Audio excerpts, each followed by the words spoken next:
ഇന്നലെ രാത്രി വണ്ടി ഇടിച്ചാണ്. മരിക്കുകയോ ജീവിക്കാൻ അറിയില്ല. പോയി നോക്കിക്കൊണ്ടിരിക്കുകയാണ്. ഇപ്പൊ എത്താറായി. ഇന്നലെ രാത്രി നമ്മൾ അറിയിച്ചത്. കർത്താവേ ജീവനോടെ ഉണ്ടാവണേ. ഈ വലതുവശത്ത് എവിടെ തോന്നുന്നുണ്ട്? വലതുവശത്ത് എന്താടാ എന്തേ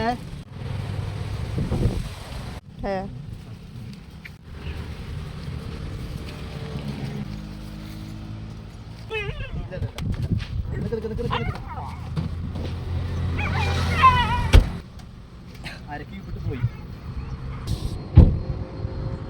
ഇങ്ങനെയാണ് വണ്ടി ഇടിച്ച് നടക്കുന്ന ഒരു ഡോഗിനെ കണ്ടു കഴിഞ്ഞാൽ നമ്മൾ മനുഷ്യന്മാരെ എടുക്കേണ്ടത്. കാരണം എന്ന് വെച്ച് കഴിഞ്ഞാൽ നമ്മൾ നമ്മുടെ സേഫ്റ്റി നോക്കണം, അവരുടെ സേഫ്റ്റി നോക്കണം. കാരണം അവർ വേദനയുടെ അങ്ങേറ്റായിട്ട് കിടക്കേണ്ടാവുക. കാരണം നട്ടെല്ലാണ് പൊട്ടിയിരിക്കുന്നത്. വണ്ടി ഇടിക്കുമ്പോൾ സ്പൈനൽ ഇഞ്ചുറിയാണ് അവർക്ക് മരണപ്പെട്ടില്ലെങ്കിൽ കൂടുതലായിട്ട് വരുന്നത് കാണുന്നത് സ്പൈനൽ ഇഞ്ചുറിയാണ്. അപ്പോൾ ഒട്ടുക്കത്തെ വേദന ആയിരിക്കും. പിന്നെ നേരെ എടുക്കുക, വെറ്റൽ ഹോസ്പിറ്റലിൽ കൊണ്ടുപോകുക. അല്ലെങ്കിൽ നമ്മളെപ്പോലുള്ള റെസ്ക്യൂവേഴ്സിൽ എത്തിച്ചേരും. അത് എത്തിക്കാൻ പറയുമ്പോൾ ഇപ്പോൾ എടുക്കാൻ പലർക്കും അറിയണ്ടാവില്ല. അതുകൊണ്ടാണ് ഇങ്ങനെ സേഫ്റ്റി കാണിച്ച് എടുക്കുന്നത് കാണിച്ചു കേട്ടോ. അപ്പോൾ ഇനി നേരെ ഹോസ്പിറ്റലിൽ ടാറ്റാ.